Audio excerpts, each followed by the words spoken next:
La ville de Montréal nous tient particulièrement à cœur parce que la ville de Montréal nous a accompagnés durant toutes ces années.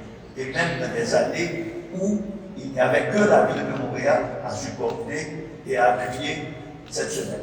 Donc je tiens à remercier tout particulièrement la ville de Montréal qui a toujours été à nos côtés durant toute cette semaine. Monsieur le député Boudris et tous les dignitaires ici présents et tous nos amis qui sont là, qui nous accompagnent durant toutes ces années.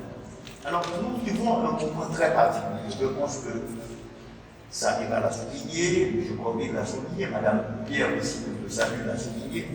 Effectivement, nous vivons un moment, moi en tant qu'historien, qui me ramène aux années qui précèdent la Seconde Guerre mondiale. Je ne peux pas être alarmiste, je ne pense pas qu'on a peut-être, je ne le souhaite pas du moins, mais on est dans une crise qui aujourd'hui va nous toucher tous. Ne pensons pas que nous serons à l'abri ici. Ne pensons pas qu'on sera protégé quelque part.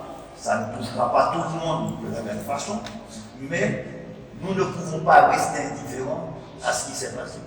Hier, je voyais dans la presse israélienne, l'armée israélienne reconnaît de 70 000 morts à Gaza. D'autres, et l'ancien chef d'état-major, parle de 200 000 morts, sans compter tous ceux qui peut-être sont sous les gravats. On assiste impunément, je pense à nos compatriotes libanais, à tout ce qui se passe au Liban. On pense à la guerre en Ukraine et la Russie. On pense aussi à nos amis du Soudan. C'est-à-dire que nous sommes traversés par une époque de furie, une époque où nous sommes gouvernés par des irresponsables, des malades, qui prennent des décisions extrêmement graves. À mon âge, je ne suis plus politiquement correct, mais je pense que c'est important de continuer à nous intimider. Parce que ne pensons pas que nous allons être à l'abri de tout cela. Et effectivement, résister et s'unir, c'est important. C'est important à la fois au niveau local, mais aujourd'hui, dans un monde globalisé, nous ne pouvons pas penser que nous allons être à l'abri. Parce que déjà,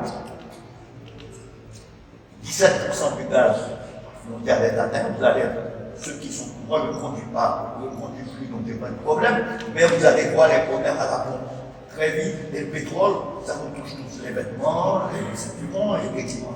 Et effectivement, nous n'allons pas échapper à cette crise. Et donc, ne pensons pas qu'il y a des solutions faciles, mais nous allons être confrontés. Effectivement, il y a la montée des discours extrémistes. Vous allez sur les réseaux français et vous voyez, n'est-ce pas, des discours de gens qui sont poursuivis, qui ont, comme M. Zemmour, on peut les nommer, parce qu'on est même, qui dit, face à l'élection de maire Seine-Saint-Denis, ils ont dit on est passé de la ville des rois à la ville des noirs. Parce que c'est d'origine malienne, mais en France, on voit aussi tout ce genre de discours de haine. Et moi, je me rappelle toujours ce dicton en Allemagne, qui allait devenir l'Allemagne nazie, où les flots d'encre, les flots de parole précèdent toujours les flots de sang. Il ne faut jamais minimiser ce que nous disent les gens. Vous savez, c'est-à-dire que vous allez regarder la montée, je dirais, des discours de haine. Et ça me ramène, je suis assez vieux pour me rappeler qu'en 1984, la première activité des syndicats, ça a été un colloque fait à l'Université de Montréal qui s'intitulait Ethnicité, racisme et société. C'est un colloque international, c'était la première activité de réflexion sur la question du racisme. Depuis, on a publié quand même des ouvrages sur le racisme, dont André Jacob, le racisme au quotidien public. Mais au-delà de la publication, on a vu passer le Québec tolérant à des discours de haine. Et ces discours ne seront pas sans effet.